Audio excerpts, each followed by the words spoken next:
The two leaders of South Korea and the U.S. have upgraded Washington's nuclear commitment against North Korean threats. And that is the Washington Declaration, which involves the establishment of the Nuclear Consultative Group focusing on nuclear and strategic planning issues.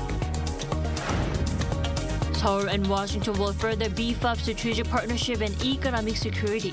That includes making sure that the U.S. Inflation Reduction Act and CHIPS and Science Act are mutually beneficial to both sides.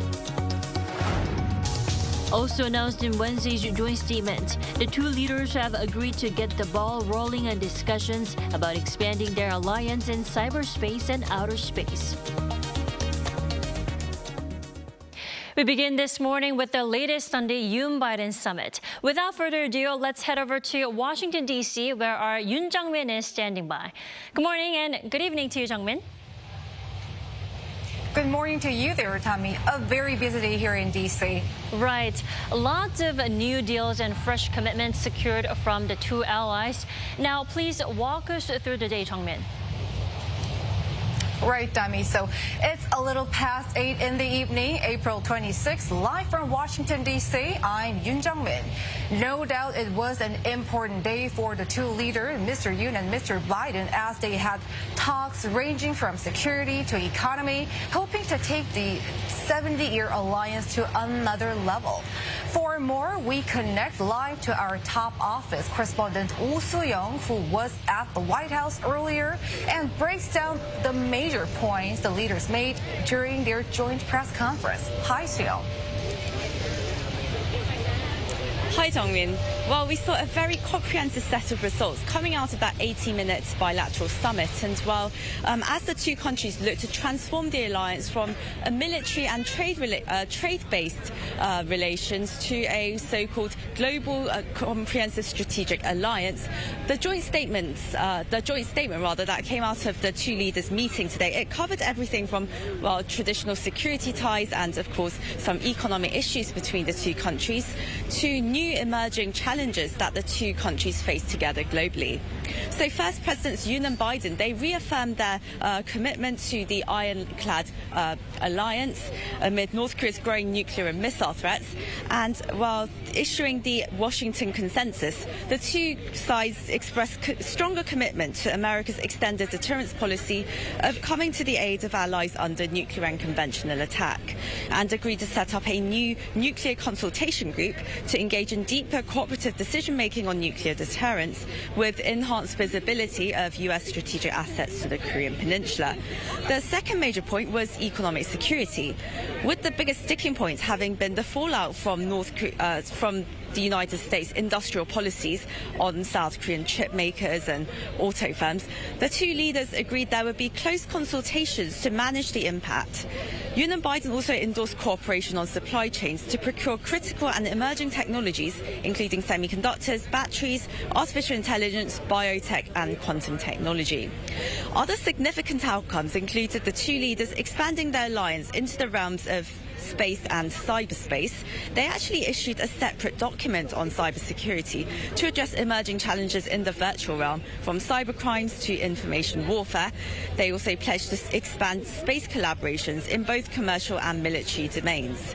Furthermore, to foster synergy between future generations of entrepreneurs, academics and other such talents, they agreed to enhance institutional efforts as well as exchange programs for young people and STEM students in particular.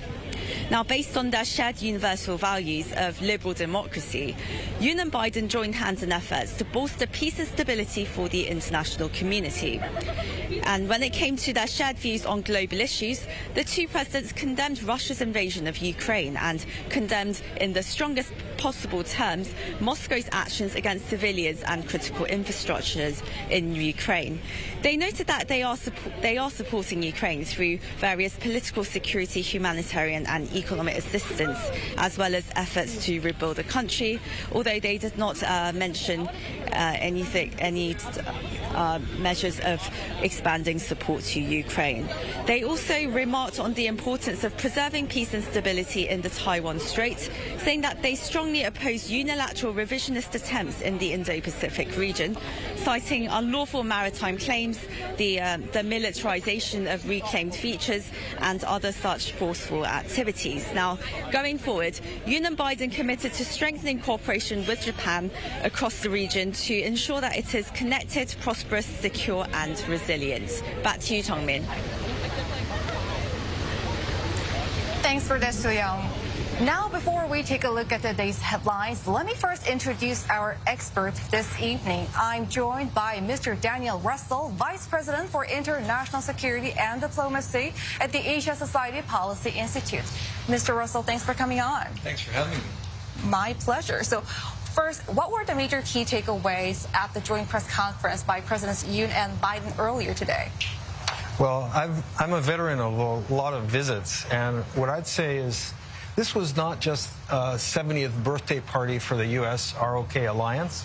There was real substantive progress made by the two leaders on issues that really mattered.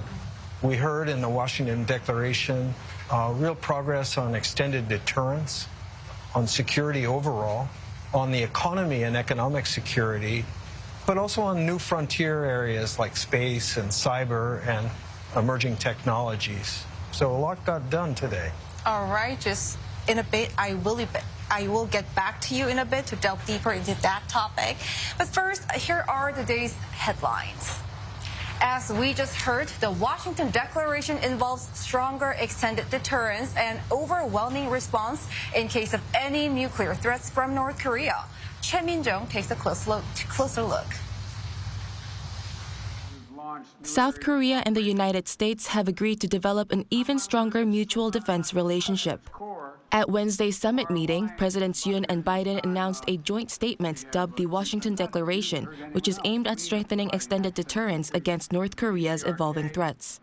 Outlining the statement at a joint press conference following the summit, the presidents reaffirmed their commitment to strengthening their military capabilities. 한미양국은 북한의 핵 공격 시 즉각적인 정상 간 협의를 갖기로 했으며 이를 통해 미국의 핵무기를 포함하여 동맹의 모든 전력을 사용한 신속하고 압도적이며 결정적인 대응을 취하기로 약속했습니다. The Washington Declaration is a prudent step to reinforce extended deterrence and respond to advancing DPRK nuclear threat. Look, a nuclear attack by North Korea against the United States or its allies or partisans or partners is unacceptable and will result in the end of whatever regime were to take such an action. The two presidents also announced the establishment of a new nuclear consultative group to engage in deeper cooperative decision-making on nuclear deterrence. Yoon explained that under the terms of the NCG, the two countries will share information on nuclear assets and intelligence and jointly plan responses and exercises. He noted that the new level of implementation and response has never been this strong. Biden also acknowledged that there is even closer cooperation, but made clear that this does not mean the U.S. will station nuclear weapons on the peninsula. U.S. officials did, however, say that Washington is planning strategic visits of U.S. nuclear-armed submarines to South Korea, a move not seen since the 1980s. At the same time, Biden stressed that the two countries continue to seek serious and substantial diplomatic breakthroughs with the North to bolster stability on the peninsula. Choi Min-jung, Arirang News. Economic cooperation also took center stage during the Yoon-Biden Summit, seeking mutually beneficial investment in line with the U.S. CHIPS Act and IRA. And the allies are set to launch a dialogue on core technology. Lee Dae-hyun with more. The leaders of South Korea and the U.S. have said they will continue to have close consultation to ensure the U.S. CHIPS Act and the Inflation Reduction Act encourage mutually beneficial corporate investment. Asked whether attempts to restrict China's expansion in chip production are having a heavy toll on South Korea, U.S. President Joe Biden responded that these acts are a win-win for both Seoul and Washington, as these are helping economic growth in the U.S. while creating jobs in South Korea. Biden also said he believes Korean businesses would understand that the U.S. is working to minimize the negative impact of these two acts. During the press briefing after the South Korea-U.S. summit on Wednesday, President Yoon Suk-yeol also welcomed more investment in batteries, chips, and EVs, adding that his counterpart would consider more U.S. investment in Korean businesses. On top of that, South Korea deepens its technology partnership with the U.S.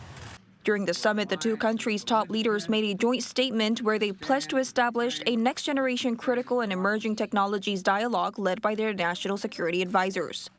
This dialogue will be held every year, with the first talk to come in the second half of this year. Following this statement, the presidential office said, as technology and national security have become inseparable, the significance of the tech cooperation between the two countries is getting stronger.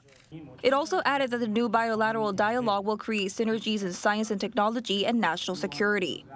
Seoul and Washington are also committed to aligning digital technology standards and regulations in order to expand public and private cooperation on leading-edge semiconductors, batteries, and quantum technologies. Top officials from the two countries also noted further cooperation on artificial intelligence, biotechnology, medical AI, and biomanufacturing. The two countries also pledged to work together to nurture scientists and engineers by utilizing a people-to-people exchange program for students and industry insiders. The presidential office said following the 70th anniversary of the South Korea-U.S. alliance, the newly established dialogue marks a milestone in their bilateral strategic partnership. It also added this will play a key role in the two countries' economic growth while strengthening national security as well as establishing a resilient global supply chain. Lee Dae-hyun, Arirang News. As for key Korea-U.S. cooperation in cybersecurity and space exploration, here is our Moon Hae-ryun. In commemoration of the 70th anniversary of the alliance between South Korea and the United States, the two presidents discussed extending the alliance in cybersecurity and space exploration during the summit.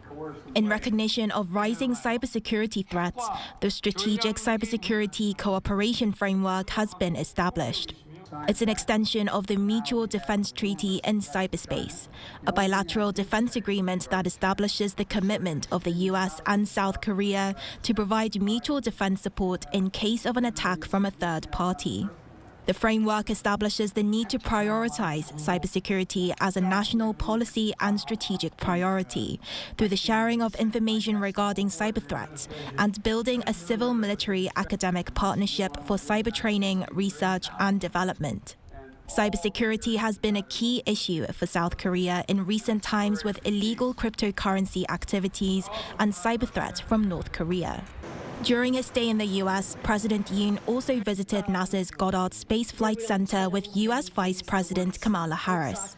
With the third launch of the Korean space rocket Nuri carrying 8 satellites coming up next month, he was able to see how satellites are used by NASA to monitor climate change, further demonstrating the importance of developing space programs at home and collaboration with American aeronautics research.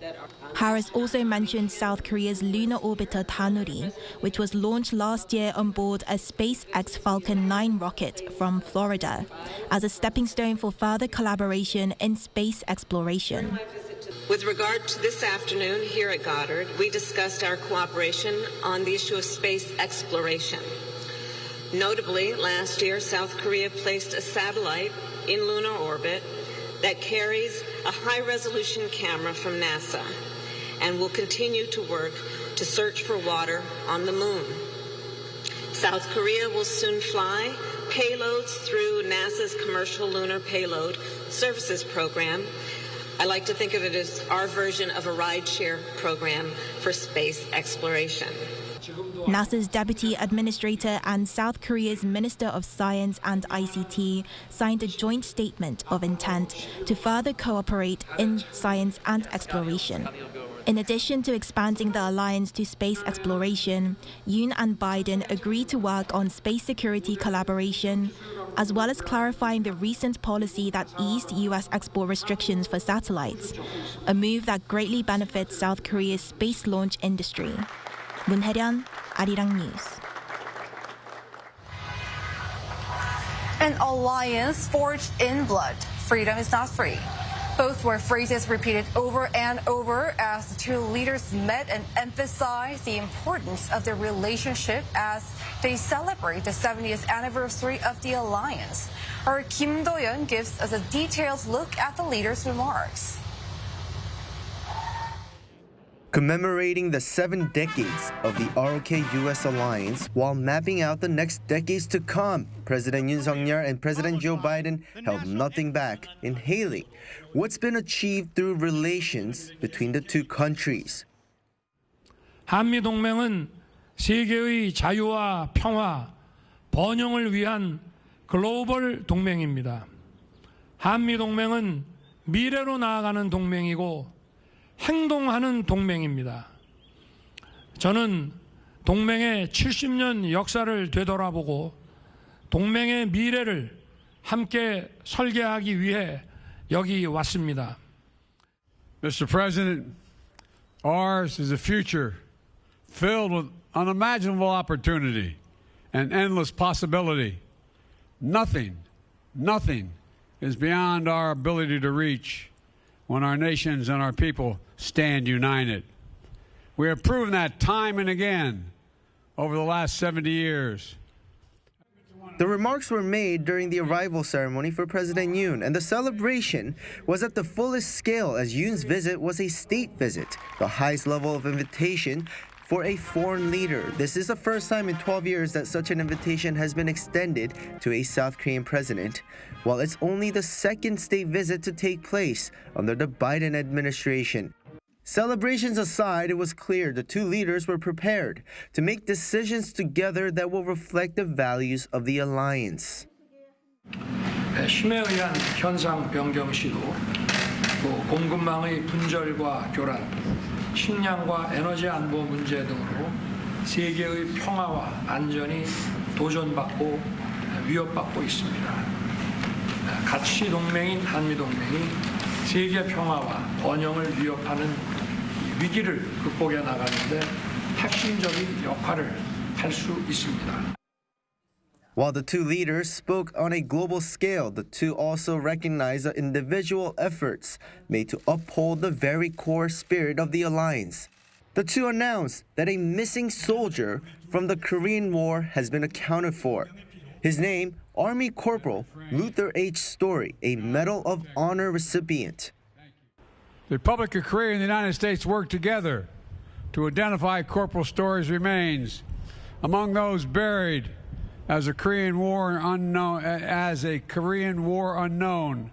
in the National Memorial Cemetery of the Pacific. Today, we can return him to his family and to his rest with all the honors he deserves, because we never forget our heroes. The joint statement on this matter said the supreme sacrifice and heroism of Corporal Luther Story is illustrative of the freedom, security, and prosperity the South Korean people have today.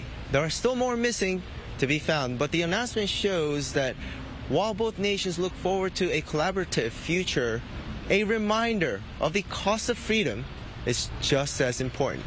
Kim Do-yeon, Arirang News, Washington, D.C. And while in the U.S., President Yoon Suk-yeol took time to meet with Tesla CEO Elon Musk and asked for investment for a Tesla production facility in South Korea. According to the presidential office, Wednesday's meeting took place at Musk's request. Yoon stressed that South Korea is an ideal location to run a gigafactory, given its advanced robotics and labor force, while vowing active support in terms of location and taxes. Musk responded that he expects to pay a visit to South Korea, saying the country remains a leading candidate for a gigafactory. Yoon also expressed hope for space cooperation between domestic businesses and Musk's spacecraft company, SpaceX. In the meantime, the South Korean and U.S. First Ladies Kim Gun-hee and Jill Biden visited the National Gallery for a private tour of exhibit by abstract painter Mark Rothko. They were joined by the painter's son Christopher and were taken to see a new exhibit that has yet to be opened to the public. The First Ladies previously met back in May during Joe Biden's visit to Seoul, where Jill Biden mentioned Rothko's exhibition in South Korea organized by Kim, saying it was the first such large-scale loan of paintings from the U.S. National Gallery.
For those who are just tuning in, you are watching Arirang's special coverage of the ROK U.S. Summit, coming to you live from Washington, D.C.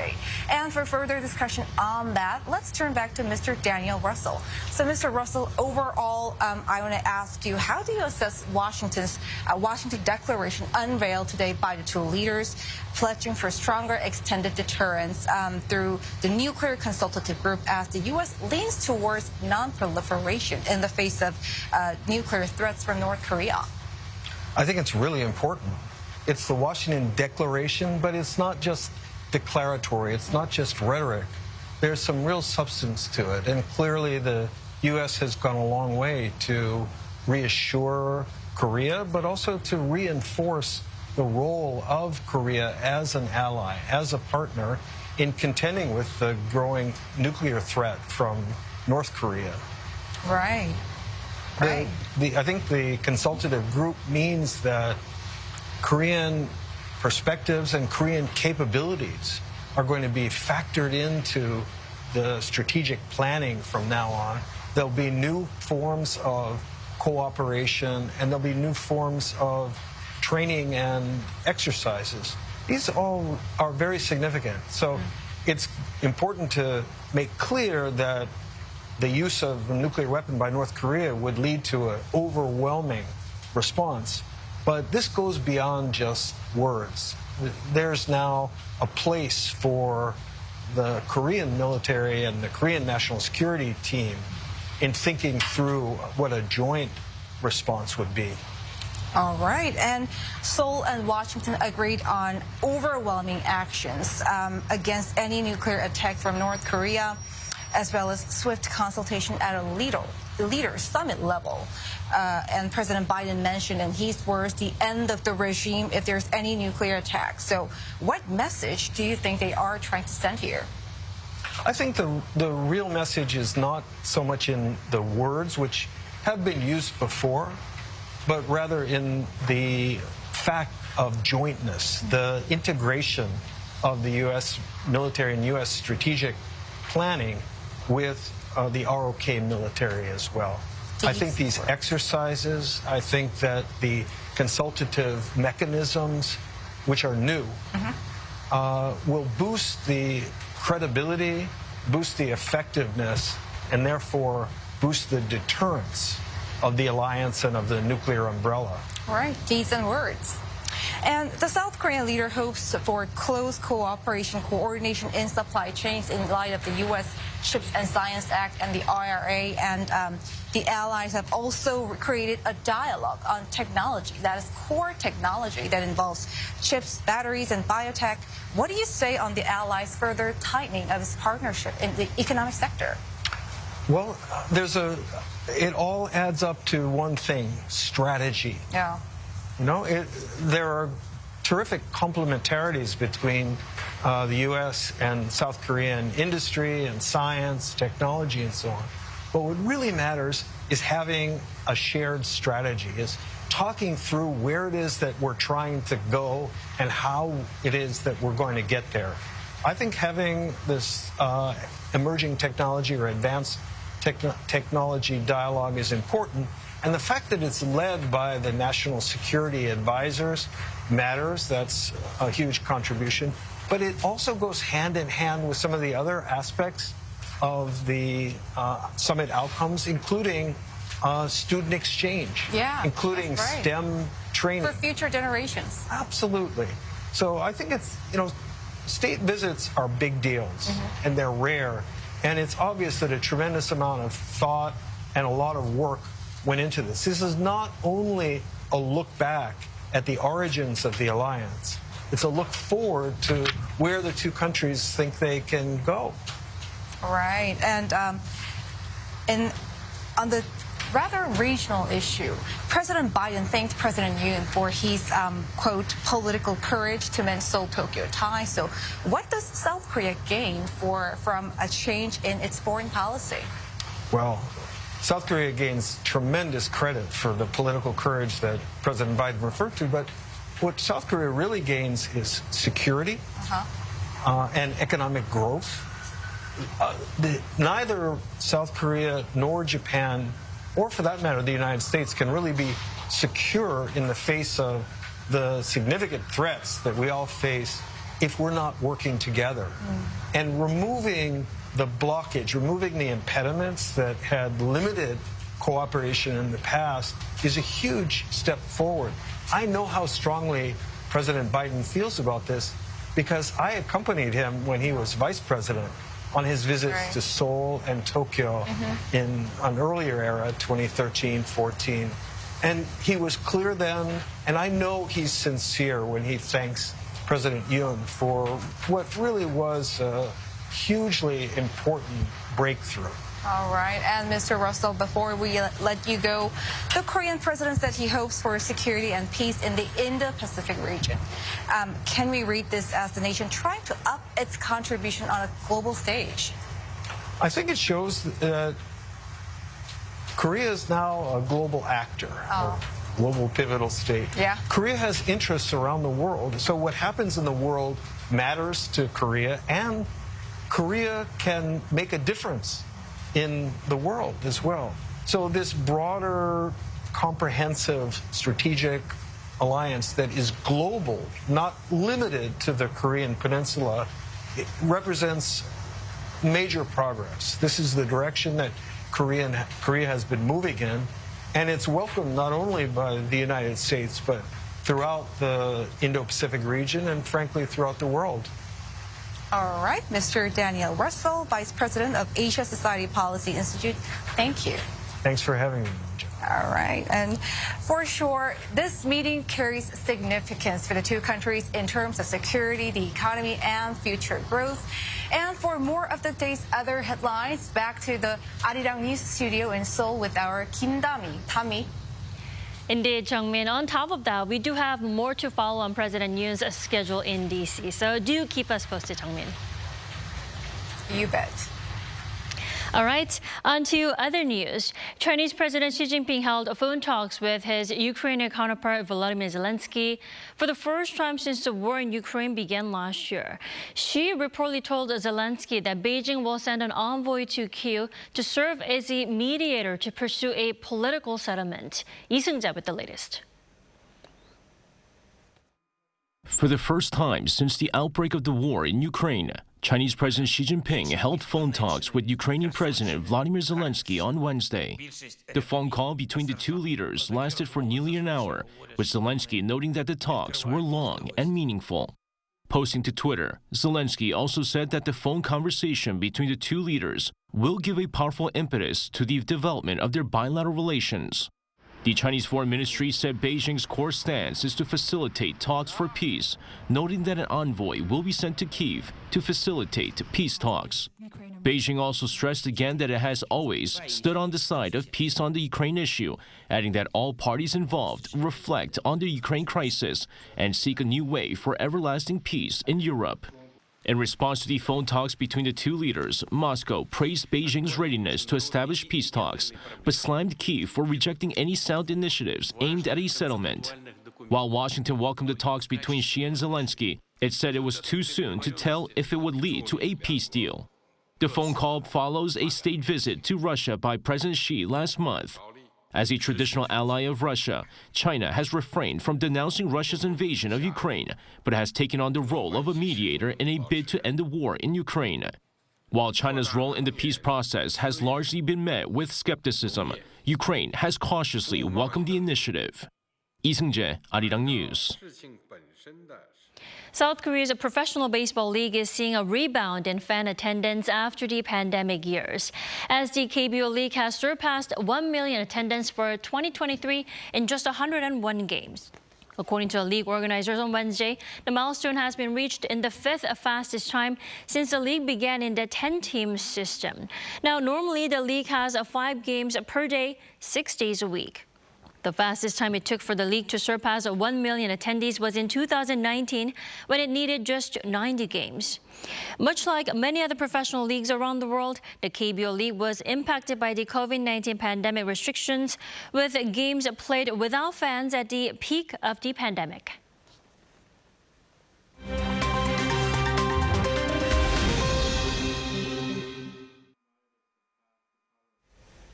Good morning, I'm Matthew Ashley, and we now turn over to stories from around the world. We begin with the European Union, which has struck a new deal on the use of sustainable jet fuel in an effort to decarbonize the industry.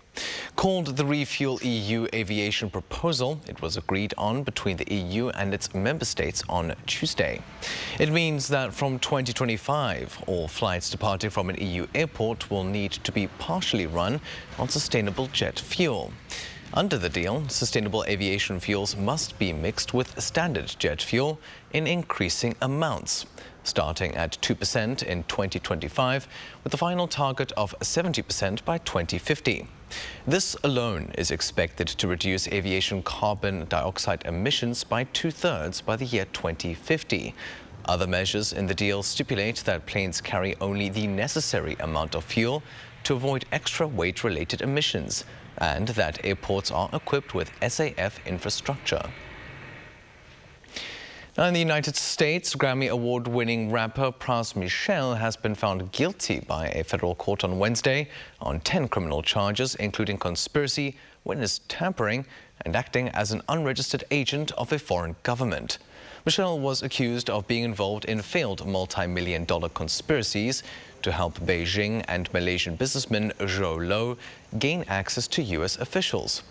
In one case, the 50-year-old was accused of taking money from Beijing to lobby officials to extradite a U.S.-based dissident back to China.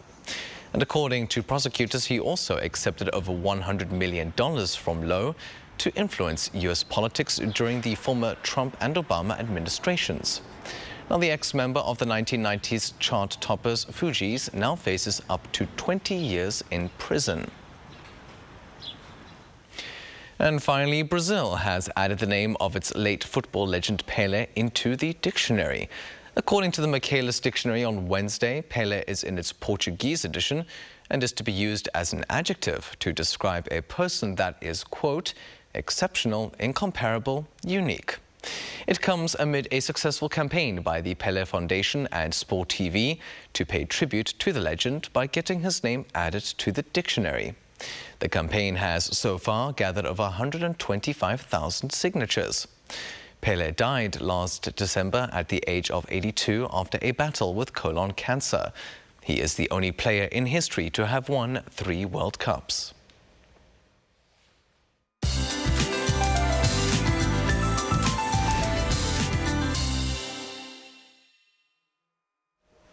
Good morning. The nation is having a chilly start to the day, 2 to 6 degrees lower than the same time yesterday, along with a breeze. Some inland areas even had sub-zero wake-up temperatures. But highs will rise fast with sunshine going up 3 to 9 degrees higher than yesterday. So as you have guessed, temperature gaps between lows and highs are very wide today. Most areas are seeing highs that are above 20 degrees this afternoon under sunny skies with normal to good air quality nationwide. So it's a good day to spend some time outdoors this afternoon. Meanwhile, Jeju and the South Coast will see rain tomorrow, which will spread nationwide by Saturday. Then the last day of April will be a pleasant one. Now, over in Washington, D.C., it's going to be dry during the day with some sunshine before another round of showers approaches by sunset on Thursday. With that in mind, here's a look at the international weather conditions.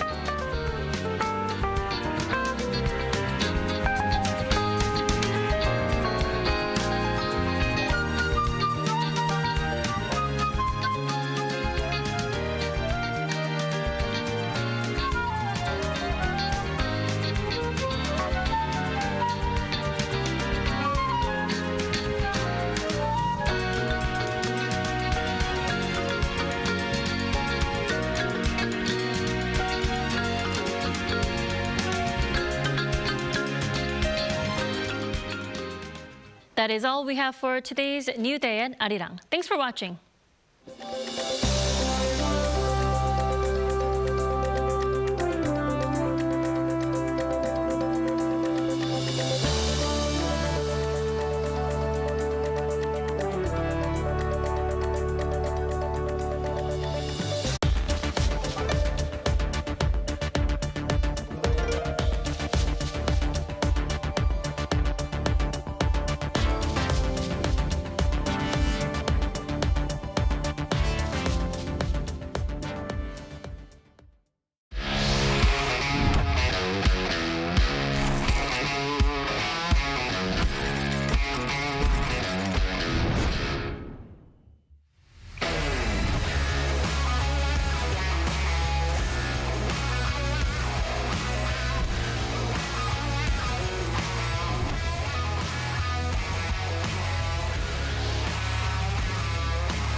and watched around the world. We want to make more animations to reach more children. Traveling time and space. Developing adventure and curiosity. Infinite creativity and hope. We want our children to grow up to be happy. K-Animation, watched by children all around the world. So that joy can be felt when our animation is watched. This is the reason we make animation and share with the world. K-Animation, befriending children all over the world.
Today was more fun.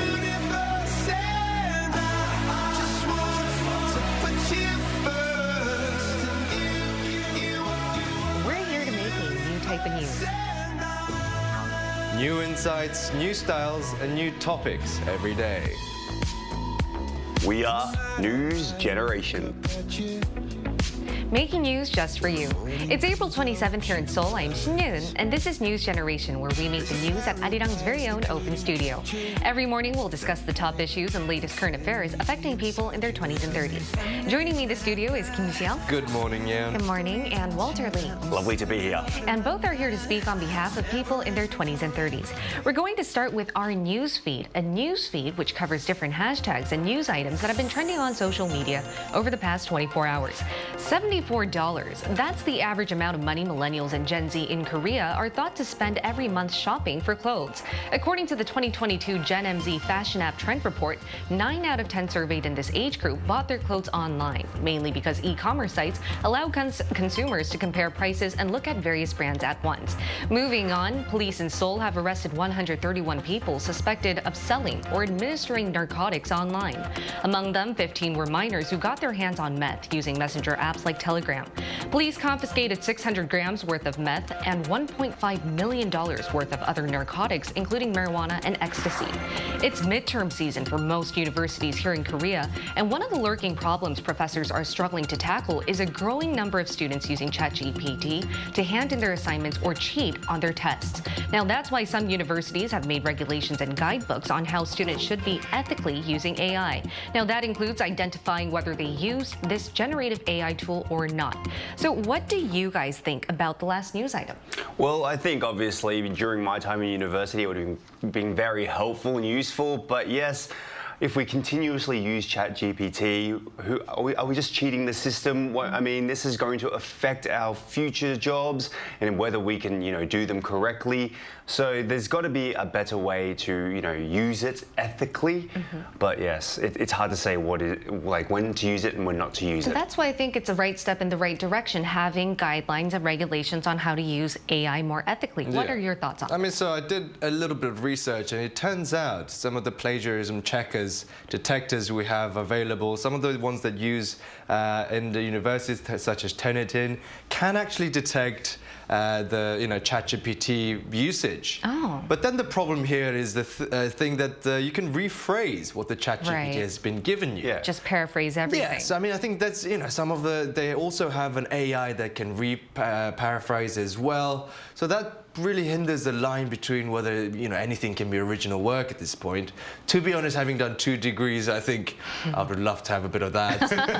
But yes, I think it's time to be an academic for everybody. But it's not that reliable. You have to, it's worth mentioning that ChatGPT isn't that accurate because, we talked about database and the accuracy there. It's also very biased. So that's why a lot of professors are worried that students would just trust this without really checking their sources and cross-checking. And that was our news feed for this Thursday. We're going to be moving on to our main discussion now. Earlier this morning, South Korean President Yoon and his U.S. counterpart Joe Biden held a joint press conference.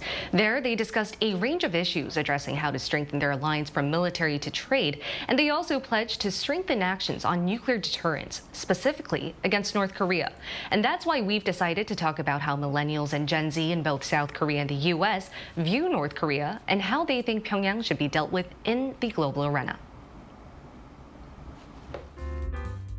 North Korea has long been a threat to South Korea and the U.S. South Korea has struggled between trying to bring Pyongyang back into the rest of the world by opening the gateway for dialogue and trying to thwart the North's nuclear threat. Currently, Seoul is prioritizing its own national security and alliances. That's evident by President Yoon-Bid's efforts to sign a joint document that outlines conditions for the U.S. to retaliate with nuclear weapons if North Korea launches nuclear attacks. Today, NewsGen answers 3 questions. 1. What do millennials and Gen Z in both South Korea and the U.S. think about their government's approach to dealing with North Korea and its nuclear threat? 2. What does this younger generation think about North Korea in general? 3. What are some innovative ideas young people have in dealing with North Korea? Presidents Yoon and Joe Biden in a joint press conference following their summit have unveiled the Washington Declaration. And under this declaration, the United States will deploy nuclear-armed submarines to South Korea for the first time since the 1980s. This to demonstrate Washington's commitment to defend Seoul against rising nuclear threats from North Korea. And in return, Seoul pledged to stick to its part in the Non-Proliferation Treaty. In other words, not owning or using nuclear arms. So let's first start by looking at how both South Korean and American millennials and Gen Z perceive North Korea. Keon, walk us through first on the young South Korean side. Yeah, so although there are ongoing military provocations by North Korea, Korean millennials and Gen Zs don't seem to care much about Pyongyang, or at least not too hostile. In a survey by Global Research targeting MZers on which countries they dislike the most, we see that over 51% of the respondents actually chose China, followed by Japan and only North Korea at 3rd place at a mere 12.6%. Majority of respondents also said that North Korea is basically a foreign country which they don't care much about, followed by responses that it's just a geographically neighboring country, and about 17% of them thought them as a fellow countrymen or common history. I see. And Walter, how about millennials and Gen Z in the States then? So in the States, MZers don't seem to have a great view either of the North. So according to a recent Gallup survey in the US, 86% of people aged between 18 to 34 have a high dislike for North Korea. However, quite interestingly, 90% over the age of 34 said they also disliked North Korea. So showing that the younger generation, I guess, even though it's still quite high, have a less dislike for North Korea. But now, I am not speaking on behalf of Americans, but I believe that when Americans say that they dislike North Korea, I don't think it's so much the people of North Korea, more, I guess, the regime and, of course, the dictator, the leader, Kim Jong-un. Right, because they're, they access all these news headlines on all the dictatorship and the brutal humanitarian crimes that are committed in the country. Right. But what are some similarities and differences between how young people in both countries countries from South Korea and the U.S. view North Korea? Yeah, well, like I just mentioned, both countries dislike the regime and Kim Jong-un. Now, the older generations might have, they might have been reminded of the Korean War back in the 50s, so they have probably made their views based on that, and rightly so. I mean, there's no changing that. It was a very terrible time in Korean history. Many Koreans died during that time, as well as people who fought in that war. However, the younger generation have been exposed to more credible media reports, as you just mentioned, interviews from North Korean refugees, and also social media. So this exposure has seen, obviously, the terrible and sad side of the country, and going through famine, going through illness, and obviously separated families. And considering that our generation is so interested in tackling humanitarian issues, right? Right. Now, normally when Seoul engages with its allies, we see a string of provocations from the north. Remember, in March, just hours ahead of the ROK Japan summit, Pyongyang launched an intercontinental ballistic missile that landed near Hokkaido. And this time around, weeks before the summit, North Korea said it test-fired a new solid-fuel Hwasong-18 ICBM for the first time. And the Unification Ministry also mentioned that Pyongyang declined routine inter-Korean calls for 2 whole weeks. But I guess, fortunately, we haven't seen any aggressive movement since the state visit. But we're still on the lookout, right? Yeah, I mean, definitely we're still on the lookout. China has also been sending signs of protests as well, days leading up to the state visit. The main agenda of the bilateral summit is closely linked to North Korea as well. Main predictions included strengthening their joint defense posture, enhancement and detailing of the extended deterrence against North Korea's escalating nuclear threat, as we've seen, alongside discussions on economic issues such as the IRA, the Inflation Reduction Act hindering Korean businesses in the US market, as well as regional security cooperation. Also marking the 70th bilateral alliance between Korea and the United States, the official state visit included full military honors at the White House and all preparation to the highest degree.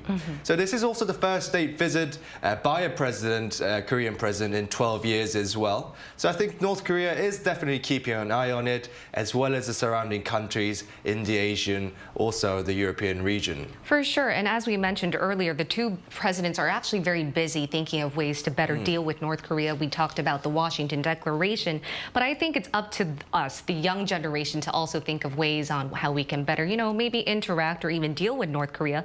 So why don't you guys try pitching your creative ideas? Oh, geez, if I had the answer, then I guess I would be on the front of every newspaper, wouldn't I? So true. Almost there, Walter. Yes. On the news generation. But as just a normal citizen who is not experienced, or this is not my area of expertise, I would just have to say that we need, obviously, a better relationship between the two leaders of the South and the North. I mean, I felt the nation had a little hope when back when former President Moon Jae-in and Kim Jong-un met in 2018 for the Inter-Korea Summit. I did feel some sort of atmosphere of like people being very hopeful that there might be a unification between the two countries. Obviously, we didn't expect them to completely unify. However, there would have been some sort of peace agreement at least. Or interaction. Interaction, exactly. But really, how do you reason with a dictator? It's very difficult. That's a very good question. To be honest, throughout history, we've always had some glimpses of hope all the time, with the Kim Dae-jung, with the Sunshine Policy. We all seem like, oh, it's going to happen, Korea's reunification. Right. But to be honest, I don't think it's the right time right now to be talking about peace and prosperity in the peninsula. Why not? Because it seems like, we're seeing a movement of regional division, a lot of tension going on between the BRICS countries as well as the Western allies, including South Korea, Taiwan, Japan, and US, of course, at the spearhead of that.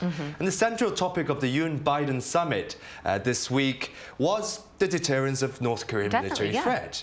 And the Washington Declaration, as you mentioned earlier, is all about deploying strategic assets such as a US nuclear ballistic submarine, visiting South Korea and possibly being stationed more regularly than have them before. So things like this will definitely more or less further escalate the military tension in the peninsula, and not just in Korea itself, but it could also pressure China as well as Russia, all the countries in the Indo-Pacific region to also act up to, give an opinion against the U.S. power. So we are taking a relatively strong-headed approach compared to back in the years when we brought North Korea to the table for dialogue. But let's add one more millennial in our talks. It's a student from the U.S. who wants to share his own ideas of how to bring about peace and better trilateral relations between the two Koreas and the United States.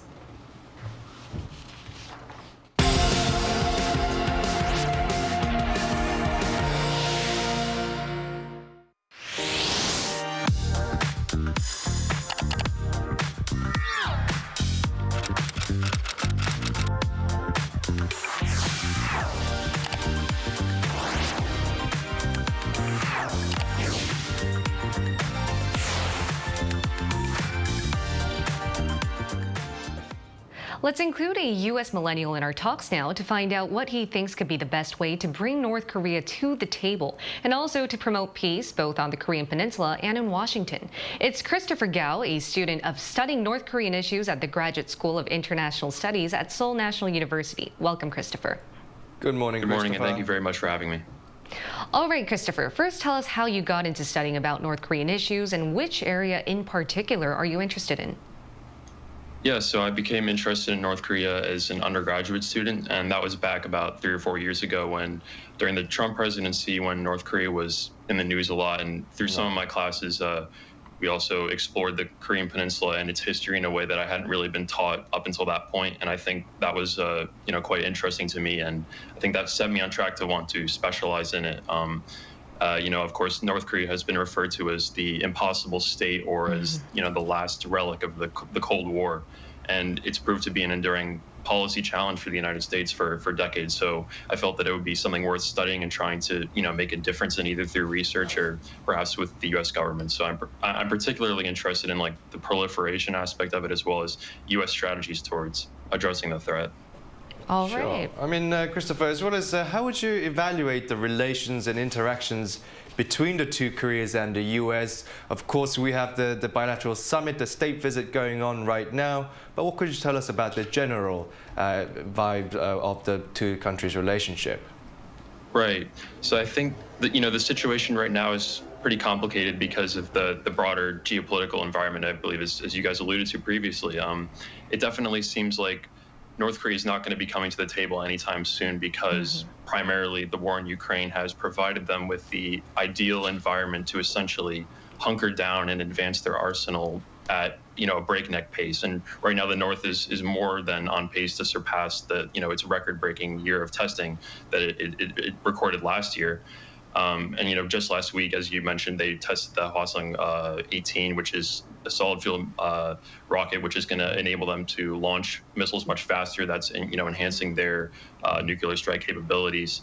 And not only is the world occupied with Ukraine, but we also have a situation where Russia and China have grown much closer, and they are pledging to have a relationship that knows no limits, as they said. So I think this makes it really difficult because in the past we could, at least rely on China to some degree, to rein in North Korea's behavior. And of course, their participation would be necessary for a lot of sanctions to work. But of course, the relations are at a very low point right now because of the war in Ukraine and the ongoing U.S.-China competition. So, but I mean, as we saw in your previous segment, China has attempting to take a role to mediate the end of the war in Ukraine, or at least try to negotiate some. So I think that might be a good sign for future cooperation on the North Korea issue if that actually comes to fruition.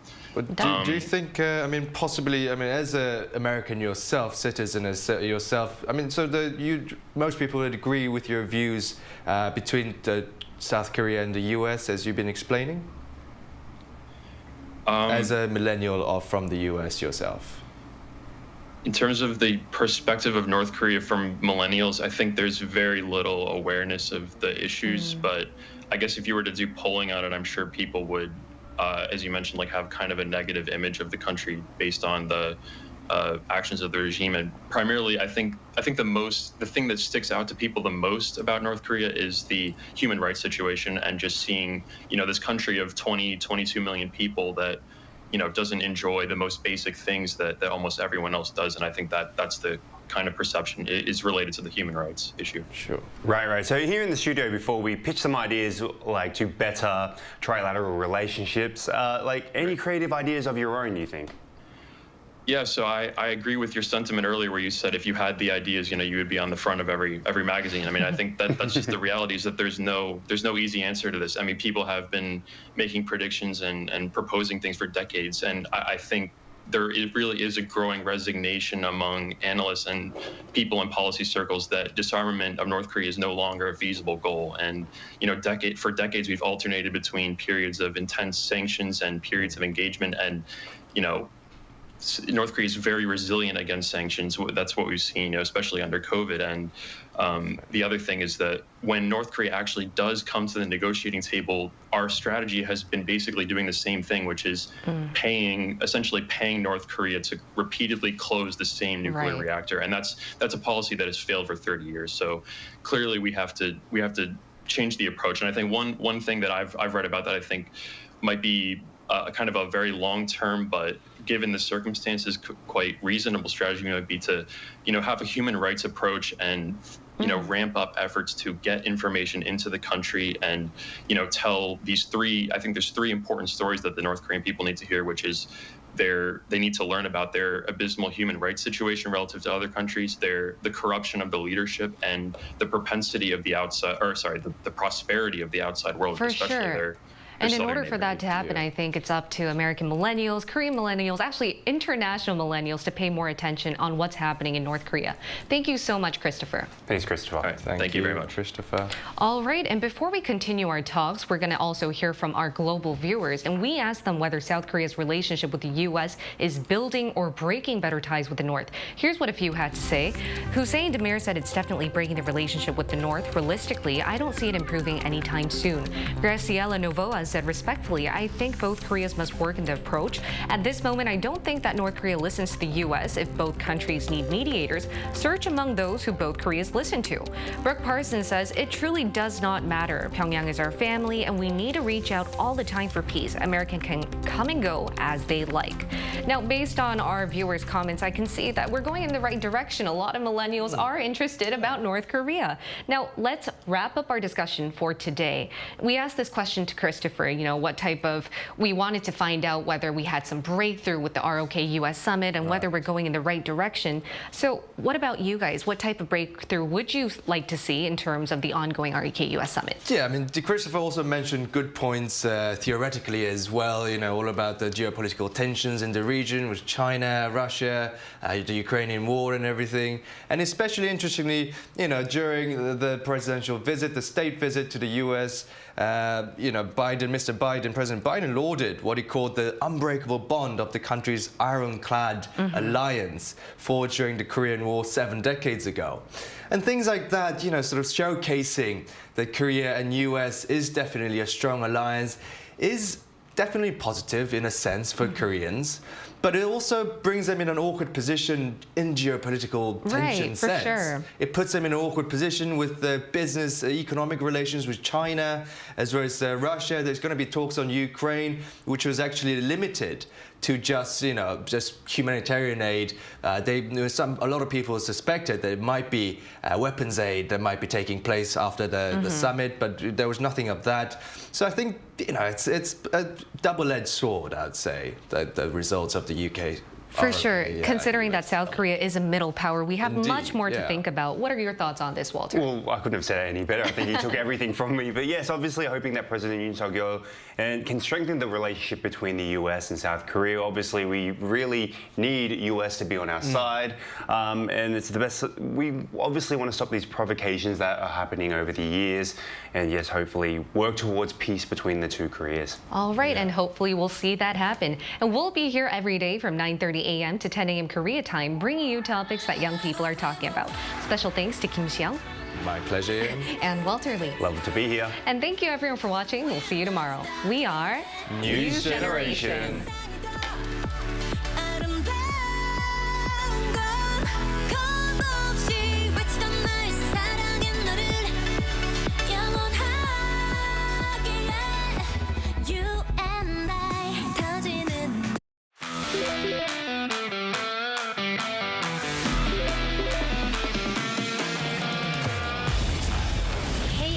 animation loved and watched around the world.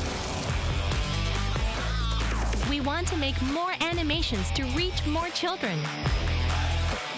Traveling time and space. Developing adventure and curiosity.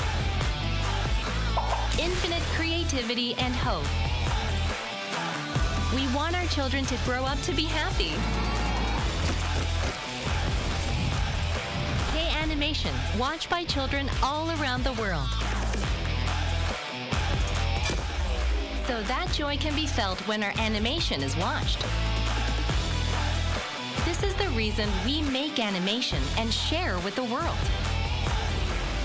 K-animation, befriending children all over the world.